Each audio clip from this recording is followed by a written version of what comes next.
जय हिंद दोस्तों, कैसे हैं आप सभी? उम्मीद करते होंगे अच्छे और स्वस्थ होंगे। तो पीसीएस पॉइंट पटना वाला में आप सबका हार्दिक अभिनंदन, स्वागत है। आज हमने एंशिएंट हिस्ट्री का लेक्चर नंबर 3 होगा, जो पिछले क्लास में हम लोग प्रागैतिहासिक काल, आर्द्र ऐतिहासिक काल, साथ साथ ऐतिहासिक काल के जो इम्पोर्टेंस क्वेश्चन हुए थे हमने कराया। इसके बाद कुछ इम्पोर्टेंस और क्वेश्चन छूट चुके थे जो कि बहुत इम्पोर्टेंस है, उसकी आज चर्चा होगी। और जो टॉपिक हो चुका था वो टॉपिक कल का, वो आज हम रिवीजन थोड़ा बहुत करा देंगे, ठीक। लेकिन जो इम्पोर्टेंट्स होंगे, जैसे भारत में पुरातात्विक सर्वेक्षण के पिता पापा किसे कहते हैं, इसके बारे में हम आज जानेंगे। साथ ही साथ पुरातात्विक सर्वेक्षण भारत में हेडक्वार्टर कहाँ पे है, भारत में कहाँ स्थित है, इसके बाद हम चर्चा करेंगे। तथा साथ ही साथ वह कब, किस सन में राष्ट्रीय विश्व धरोहर धरोहर सूची में शामिल किया गया। साथ ही साथ ये भी जानने के प्रयास करेंगे कि विश्व का, दुनिया का पुरातात्विक सर्वेक्षण संग्रहालय दुनिया में किस देश में है, तथा उस सर्वेक्षण संग्रहालय में कौन कौन सी वस्तुएं रखी गई हैं, राइट। इसके साथ ही साथ हम चर्चा ये भी करेंगे कि नवपाषाण काल में सबसे इम्पोर्टेंस कार्य कौन होते हैं, और इसके साथ साथ मध्य पाषाण काल में कौन कौन से इम्पोर्टेंस कार्य होते हैं, इसकी चर्चा करेंगे। इसमें और इम्पोर्टेंस होंगे जो कि रिमार्क के रूप में हम देखे हैं और लिखे भी हैं कि मनुष्य ने सबसे पहले तांबा धातु का प्रयोग किया था, तो किस काल खंड में किया था, और उस तांबा से क्या क्या चीजें, क्या क्या औजारें बनाने का प्रयास किया गया, इसके भी चर्चा हम लोग इस वीडियो में करेंगे। तो आइए स्टार्ट करते हैं। हम देखते हैं पहले प्री ऐतिहासिक काल, प्रागैतिहासिक काल, दूसरा प्रो हिस्टोरिकल। जो पिछले वीडियो में हमने कुछ पॉइंट गलत बता दिया था, प्री बोल दिया था, तो ये प्री होता है, प्रो होता है। प्री माने पहले, उसके बाद प्रो मध्य वाला, और हिस्टोरिक नवपाषाण काल, ठीक है। चलिए आज हम देखते हैं पूर्व पाषाण काल की ऑपरेशन करते हैं। उसके साथ साथ हमने एक चीज और बताया था कि आज हम सोच रहे हैं अलग कुछ करने के लिए, क्योंकि हम लोग डेली सोच रहे हैं कि 2 मिनट आपके लिए बीच में दें और डेली जो इम्पोर्टेंस करेंट अफेयर्स हो रहा है आपके बीच प्रस्तुत करें। तो आज है 10 नवंबर 2022। इसका इम्पोर्टेंस क्वेश्चन बन रहा है कि किस राज्य सरकार द्वारा, ठीक, किस राज्य सरकार द्वारा उस राज्य में, पूरे स्टेट में सोने का कीमत एक फिक्स कर दिया गया है। तो वह राज्य है केरल, राइट। केरल राज्य है। इसके साथ साथ अगला क्वेश्चन पूछेगा एग्जाम्स में कि राष्ट्रीय कानूनी दिवस किस तारीख को मनाया जाता है, जो हाल ही में सुर्खियों में रहा, इस तरह से। तो 7 नवंबर को राष्ट्रीय कानूनी दिवस के रूप में मनाया जाता है, ठीक।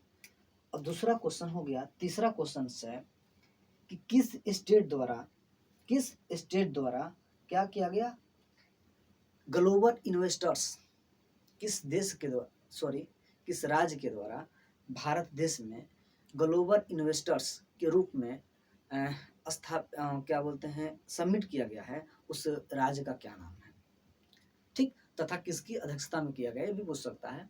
तो आंध्र प्रदेश द्वारा क्या किया गया है कि ग्लोबल समिट का क्या गया है, उद्घाटन किया गया है। और ये आंध्र प्रदेश वो ऐसा राज्य है जो कि भाषा के आधार पर सर्वप्रथम वो बना था, और किसके शासनकाल में बना था, तब पंडित जवाहरलाल नेहरू के शासनकाल में 1953 में, ठीक।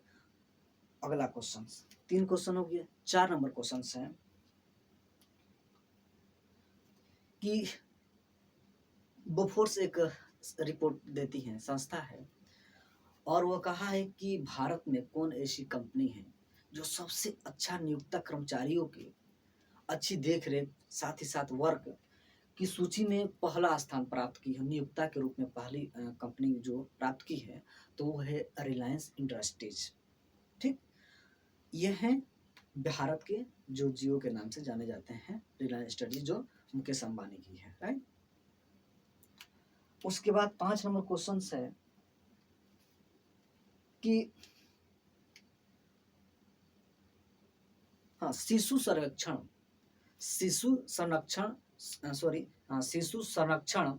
दिवस कब मनाया जाता है। तो एक चीज याद करिएगा, हमने बताया था कि 7 नवंबर को राष्ट्रीय कैंसर दिवस, और राष्ट्रीय कैंसर दिवस के साथ साथ राष्ट्रीय कैंसर दिवस जागरूकता और शिशु संरक्षण दिवस कब मनाया जाता है। तो आपको याद होगा कि 7 नवंबर जो हाल ही में बीता है, 7 नवंबर को राष्ट्रीय कैंसर संरक्षण जागरूकता शिशु संरक्षण जागरूकता दिवस मनाया गया है, राइट। अगला क्वेश्चन आइए अब यहाँ पर देखते हैं। ठीक,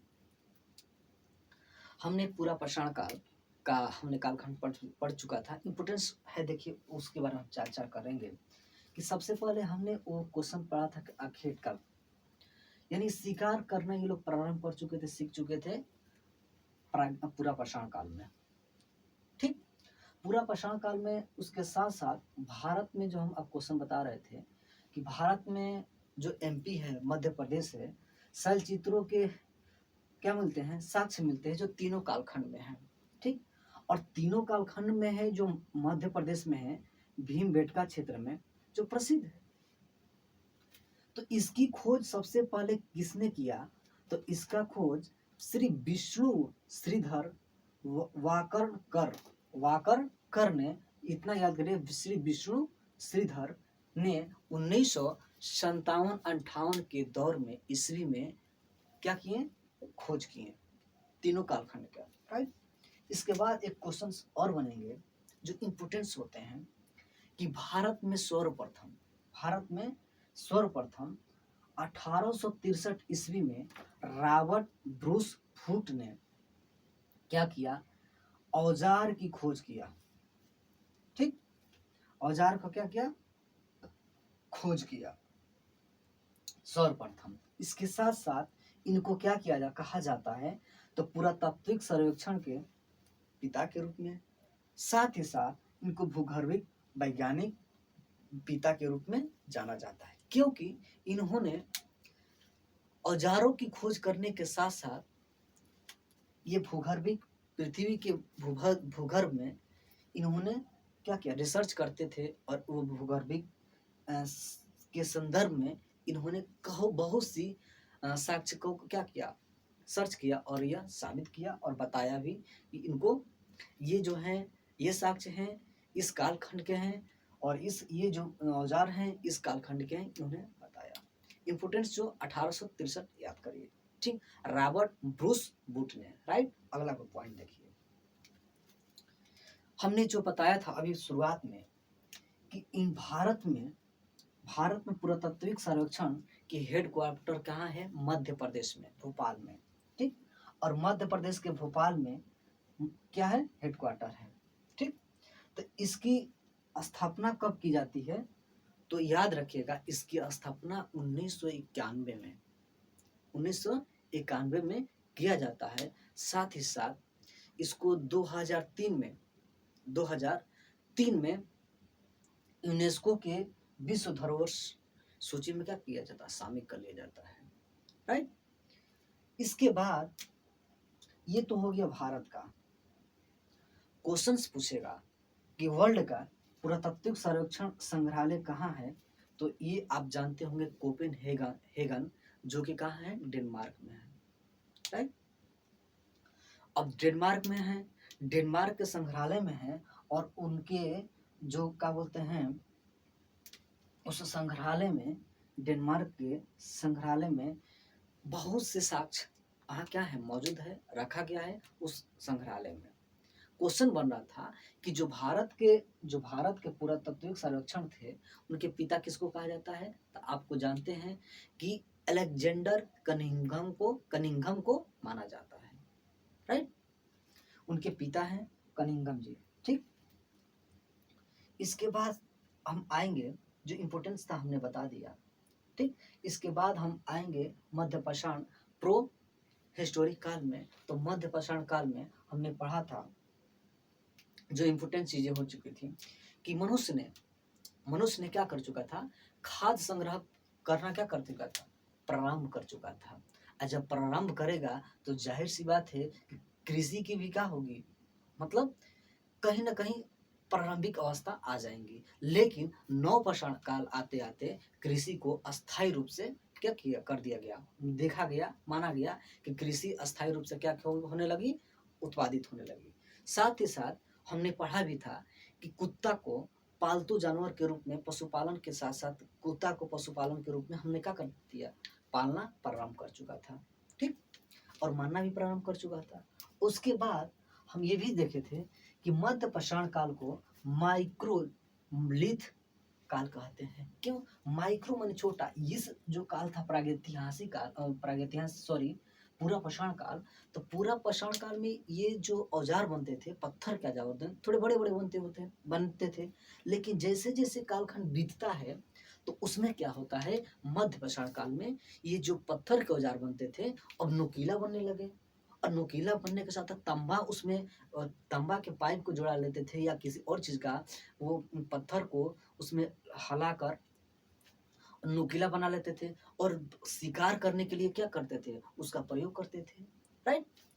तो जब शिकार करने का प्रयोग करते थे तो कहीं ना कहीं उनके मन में क्या आने लगा कि नहीं, अगर नुकीला, शानदार, धारदार, जो चोख चोख जिसको बोलते हैं, तो जब नुकीला धारदार नहीं बनाएंगे तब तक हम क्या करते, शिकार नहीं कर पाएंगे। तो इन्होंने क्या किया कि उस कालखंड में, मध्य पाषाण काल में, ये क्या किया, इन्होंने नोकीला नोकीला पत्थर से का औजार बनना प्रारंभ कर दिया। अब देखिए, जो बिहार पीसीएस के एग्जाम से पूछता है कि पलामू, भीम, रंगभूमि, ठीक, क्या धनबाद, ठीक, इस क्षेत्र में नोकीला धारदार औजार कहाँ से मिले, तो झारखंड मार दीजिएगा, रांची, ठीक, ये कहाँ हुआ, तो नोकीला छोटा और नोकीला औजार मिलना प्रारंभ हो गया।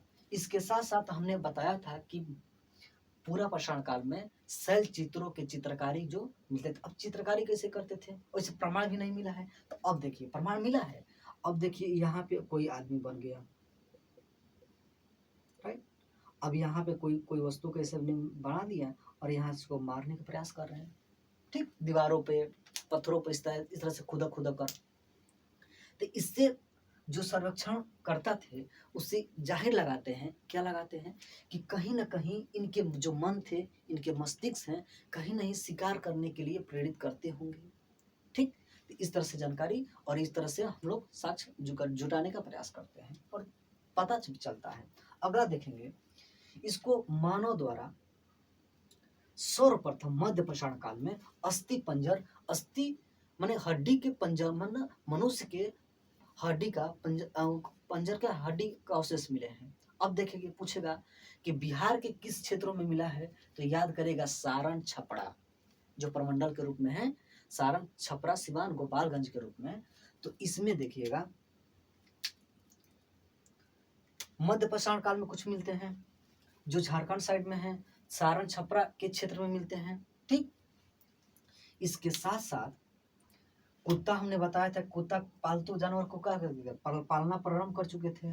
और मनुष्य ने जिस धातु का प्रयोग करते थे वो तांबा था, और तांबा से क्या बनाते थे, कुल्हाड़ी, जो शिकार करने के लिए क्या लाभदायक होगा। अब देखिए अगला क्वेश्चन बनेगा कि प्राचीन नगर, सबसे प्राचीन नगर कौन कहलाता था हमारे क्या चीज में, सिंधु घाटी सभ्यता में। इसके बाद जो आद्य ऐतिहासिक कालखंड पढ़ेंगे तो आद्य ऐतिहासिक काल सिंधु घाटी सभ्यता मानेंगे। अब जब सिंधु घाटी सभ्यता पढ़ेंगे तो बताएं दयाराम साहनी ने क्या किया, सिंधु घाटी सभ्यता को 1921 में क्या किया, सर्च किया, खोज किया। जब 1921 की बात आएगी ना तो 1922 भी याद कर लीजिएगा, क्या, तो 1922 याद कर लीजिए, क्या, तो मोहनजोदाड़ो, ठीक, मोहनजोदाड़ो, ठीक। अब मोहनजोदाड़ो मतलब कि क्या होगा, ये प्राचीन नगर हुआ था, ठीक। और मोहनजोदाड़ो प्राचीन नगर होता था। और 1922 में इसके खोज करते हैं दयाराम साहनी ने, राइट। अगला देखिए, अब भारत में मनुष्य के साक्ष्य सबसे पहले कहाँ पे मिले थे? भारत में। हमने खोपड़ी की बात नहीं किया, जब खोपड़ी की बात होगी तो टीएन तमिलनाडु मद्रास के पल्लौरन में, राइट। लेकिन ये कर रहे हैं मनुष्य के साक्ष्य के रूप में। जब साक्ष्य के रूप में बताइएंगे तो मध्य प्रदेश के नर्मदा घाटी जो होता है उसी क्षेत्र में क्या मिलता है, तो मनुष्य के साक्ष्य पहले मिलते हैं। और कहा जाता है कि भारतवर्ष का उल्लेख कहाँ पे मिला गया है, भारतवर्ष का उल्लेख सर्वप्रथम कहाँ मिलता है। तो अब जब हम इसके बाद हाथी गुफा में, जो हाथी गुफा अभिलेख के बारे में हम बताएंगे, चर्चा करेंगे, जितने अभिलेख हैं कहाँ कहाँ से प्राप्त होते हैं, तो हम लोग उसमें पढ़ेंगे कि हाथी गुफा अभिलेख में क्या होता है, भारतवर्ष का उल्लेख किया जाता है। अब देखिए हाथी गुफा अभिलेख कहाँ होते हैं, तो हमने क्या पढ़ा था, हाथी गुफा अभिलेख, राइट। तो जब हाथी गुफा अभिलेख में पढ़ेंगे तो हम इसके बारे में क्या करें, जानकारी ले लेंगे। और उसके बाद जूनागढ़ अभिलेख, जितने भी अभिलेख हैं इसके हम चर्चा उसके लिए स्पेशल वीडियो बना के देख लेंगे, ठीक है। इसके बाद हम आएंगे नव पाषाण काल में, जो इम्पोर्टेंस है उसी को हमने चर्चा किया है। कल की जो चर्चा है आप लोग रिवीजन फिर नेक्स्ट वीडियो देखकर कर लीजिएगा। अब मेहरगढ़ की जो घटनाएं दो होती हैं, अब कृषि के साक्ष्य मिलते हैं नव पाषाण काल में। अब कृषि के साथ सर्वप्रथम कौन मिलते हैं, चावल मिलेंगे, ठीक। तो यूपीएससी लेवल का और बीपीएससी और पीसीएस लेवल का क्वेश्चन अगर बनेंगे तो पूछेगा कि चावल के साक्ष्य कहाँ मिलेंगे, ठीक। तो हम मारेंगे क्या करेंगे, हमने कहा कि यह है यूपी, तो कुलडीहवा चावल के अवशेष मिलते हैं यूपी में। तो ये रहता है 7000 के 7000 बीसी में, राइट। लेकिन जब यूपीएससी लेवल का क्वेश्चन बनाएगा या जितने पीसीएस लेवल के होंगे, जो एनडीए सीडीएस होंगे, तो इसमें कोल्डिहवा जो यूपी में है और यूपी के क्या बोलते हैं, इलाहाबाद क्षेत्र के मांडा जिला है, उस क्षेत्र में आते हैं, मतलब इलाहाबाद के ही क्षेत्र में आते हैं। तो वहाँ चावल का क्या मिलता है, साक्ष्य मिलता है। लेकिन लोहरा देव में चावल के साक्ष्य मिल जाते हैं और ये 8000 के बीसी में। तो इसके पहले जितने ये साक्ष्य मिले होते हैं सब क्या होते हैं, फेल हो जाते हैं, ठीक। अब देखिएगा, तो यूपीएससी क्वेश्चन अगर ऑब्जेक्टिव बनाएगा, अगर ऑप्शन में कोल्डिहवा दिया रहेगा, यूपी के कोल्डिहवा, तो आप तो मार देंगे। अगर दोनों दे दिया तो सबसे पहले कौन कौन घटना होती है, ये तो पहले बता दिया गया था, मिल चुका था। लेकिन जब घटना ये आती है लोहरा देव वाला, तो ये कहीं ना कहीं फेल हो जाता है, क्योंकि इसके पहले यहाँ साक्ष्य मिल चुका था। क्वेश्चन बनेगा क्या कि कृषि से रिलेटेड हम जो बना रहे थे, तो कृषि से रिलेटेड गेहूं का साक्ष्य कहाँ मिलता है, तो मेहरगढ़ में साक्ष्य मिलता है जो पाकिस्तान में है। लेकिन क्वेश्चन बनाएगा कि जौ का साक्ष्य कहाँ मिलेगा, तो कहीं ना कहीं बताता है कि कई जगह पाकिस्तान भी लिखता है। लेकिन देखिएगा हमने पढ़ा कि जौ का जो साक्ष्य मिले सर्वप्रथम ईरान में मिले। अब ईरान कहाँ है, तो आप जानते होंगे कि ये है जो मेरा प्यारा भारत, प्यारा मेरा भारत है। तो इस क्षेत्र के जो पीओके है, यहाँ अफगानिस्तान है और यहाँ पे ईरान है, ठीक। तो अखंड भारत की जो बात हम करते हैं ना, तो ये अखंड भारत ही मेरा जो पहले था, जो ईसा पूर्व में, तो ये ईरान क्षेत्र से, इधर ईरान क्षेत्र से, और देखिए यहाँ ईरान हो गया और यहाँ पाकिस्तान हो गया। तो ईरान क्षेत्र से ये जौ मिलता है और पाकिस्तान क्षेत्र से गेहूं मिलता है। अगर उसमें भी क्वेश्चन में अगर ईरान न दिया रहा हो, तो आप क्या किस में मारेंगे, मेहरगढ़ पाकिस्तान में। अगर दोनों दिया रहे तो आप ईरान में मारिएगा, राइट। अब लगा क्वेश्चन देखिएगा जो हम पढ़ रहे थे,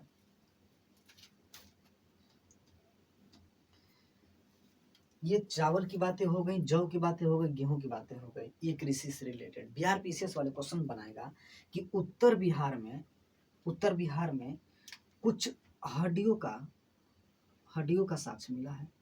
अब हड्डियों का साक्ष्य किन किन क्षेत्रों में मिला है, तो आप लोग जानते होंगे कि चिरांज जो है छपरा के जिला में है, और छपरा एक प्रमंडल हुआ करता है जो छपरा, सिवान, गोपालगंज आता है। क्वेश्चन बना लेगा एक करंट की वजह कि किस प्रमंडल में तथा किस जिला में सबसे ज्यादा लिंगानुपात है। तो आप लोग जानते होंगे, हम रिवीजन करा देते हैं कि गोपालगंज में क्या है, लिंगानुपात सबसे ज्यादा है। उसके बाद कहाँ है, उसके बाद सिवान में है, उसके बाद कहाँ है, छपरा में है।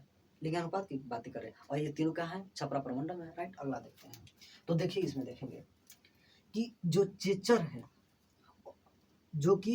है और सोनपुर है, ये जो है वैशाली जिला में क्या होते हैं, आते हैं। और गया जो है गया जिला में आता है।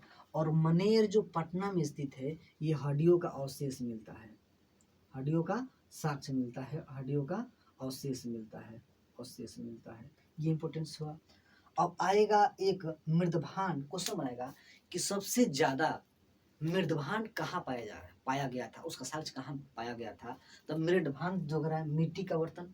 अब मिट्टी के बर्तन देखिए बनाने का, याद करने का तरीका, हम कहेंगे कि एच, फिर कहेंगे एच, हम कहेंगे एच और फिर कहेंगे एच। तो हस्तिनापुर हरियाणा, सबसे ज्यादा मिट्टी के बर्तन के साक्ष्य हस्तिनापुर हरियाणा बनता है। राइट, तो आज के वीडियो हम यहीं तक रखते हैं।